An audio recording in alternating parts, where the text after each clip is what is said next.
Kasabay ng pag-alis ng SB19 na ibali-balita din ang pag-alis ng ninong at ninang ng Pure Gold, ang may-ari ng Pure Gold na si Vincent Co at ang kasintahan na si Bea Alonso.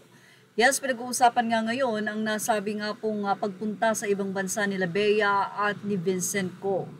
Tanong tuloy ng mga netizen, isa ba itong prenup dahil mali-maleta at napakalalaking luggage nga ang daladala nila Vincent Co at Bea Alonso.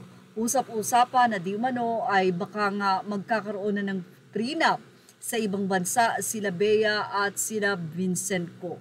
Marami din ang nagsabi na mukhang ito na talaga ang para kay Bea Alonso at syempre hiling ng mga fans na ito na nga talaga dahil bagay na bagay nga daw silang dalawa.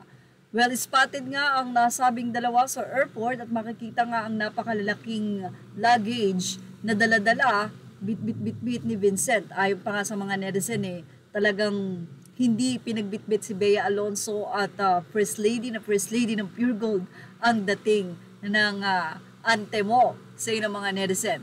At ayon pa sa kanila, baka daw manunood ng concert ng SB19 ang dalawa o baka naman talagang may prenup na magaganap dahil usap-usapan na rin sa social media ang di umano ay ikakasal na nga daw sila Bea. Actually, engaged na nga.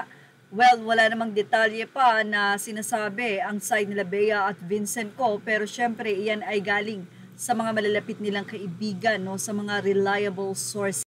Sa ituloy ng mga netizen, nako, sigurado daw na may part ang SB19 sa wedding na ito ng dalawa at magiging wedding of the year nga ba ito nila Bea Alonso dahil kung kakanta raw talagang SB19 doon, panigurado na magva-viral ang nasabi nga pong wedding. Sa dami ng fans, ng very supportive fans ng SB19. But anyway, abangan natin yan kung ano nga ba talaga, kung iba ba ang destinasyon nila Bea Alonso at Vincent Co o kung pa-US ba sila at sila ba ay manunood ng concert. Yan ay atin pong malalaman. Sila ba ay magpiprenup na. Tutok lang po for more update. Yan ang ating show. Stop updating you for watching. Images are all credit to the rightful owners. Please like, share, and subscribe.